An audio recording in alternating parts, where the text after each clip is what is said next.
Hi, welcome in. I thought you would like this 5-minute stories, over 50 tales and fables. And it's brought to us by Parragon Books and Cottage Door Press. Okay, we're starting right here at the beginning with Pinocchio. There was once a carpenter named Geppetto. One day he was walking through an enchanted forest when he heard a voice. "Hello," it said. Geppetto looked around and soon realized that the voice was coming from a magic piece of wood. Talking wood, he thought. How unusual. Geppetto took the magic wood home and carved a little puppet boy from it. He gave the boy a suit of clothes and a hat with a feather in it. The wooden boy danced around the room for Geppetto and made him laugh. "Hello," he said. Geppetto named the boy Pinocchio. "You must go to school like other children," Geppetto told him. So the next morning, Pinocchio skipped off to school on his wooden legs. As he went along, a cricket hopped up onto his shoulder. "You look like you could use a friend," he told Pinocchio.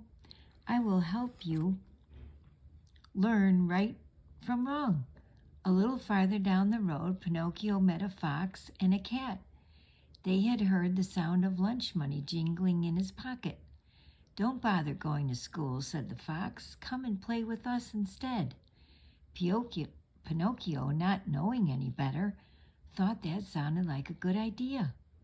"I don't think you are doing the right thing," the cricket told him. "You promised your father you would go to school." But Pinocchio paid no attention to the cricket. The cat and the fox led Pinocchio into a dark forest. "If you plant money here, it will grow into a money tree," they told him. "Just come back tomorrow and you'll see." "That doesn't sound right," said the cricket. "The money was for your lunch." But Pinocchio didn't listen. He dug a hole in the ground and buried the coins in it. Then Pinocchio went home feeling very hungry. He did not tell his father that he hadn't been to school.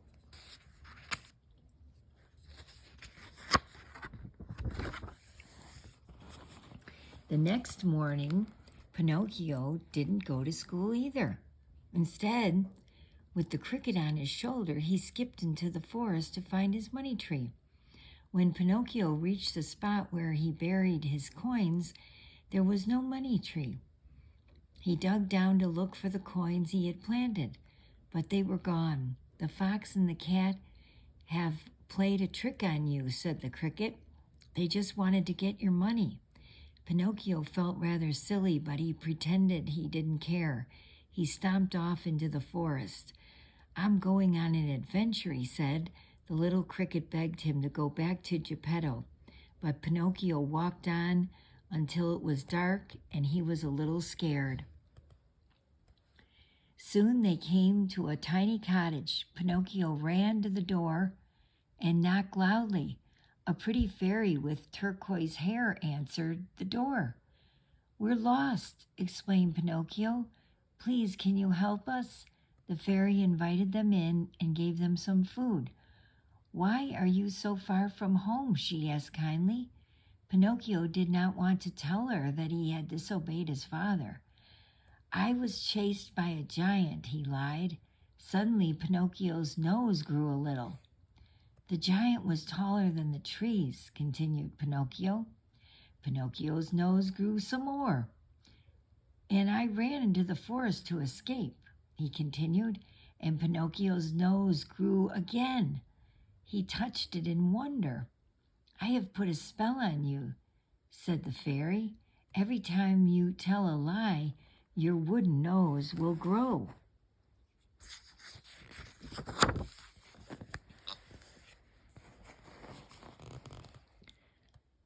Pinocchio began to cry. How he wished he had gone to school, as his father had said. "I won't tell any more lies," promised Pinocchio. The fairy called some friendly woodpeckers who pecked at Pinocchio's long nose until it was back to the way it used to be. In the morning, Pinocchio rushed back through the forest with the little cricket perched on his shoulder. From now on, I will do just as father tells me, he said. But when he got home, Geppetto wasn't there. Instead, there was a note on the kitchen table. Dear Pinocchio, I have gone to look for you. I miss you, my son, your loving father, Geppetto. Pinocchio was very sad. He knew he had caused a lot of trouble. We must find my father and bring him home, he sobbed. So he and the cricket set off again at once. They began their search down by the river. Pinocchio stood too near the edge of the water, and he fell in with a splash. The cricket both swallowed by an enormous fish.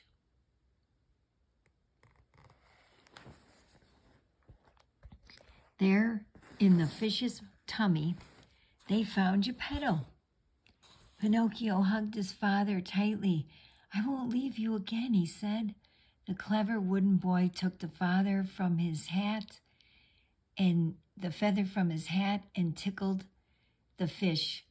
Ah, choo! The fish gave a mighty sneeze, and Geppetto, Pinocchio, and Cricket shot back out through the fish's mouth and landed on the bank of the river. That night, when Pinocchio was tucked into his own little bed, fast asleep, the fairy with turquoise hair flew in through his window. You are a good, brave boy, she said as he slept, and she kissed him on the forehead.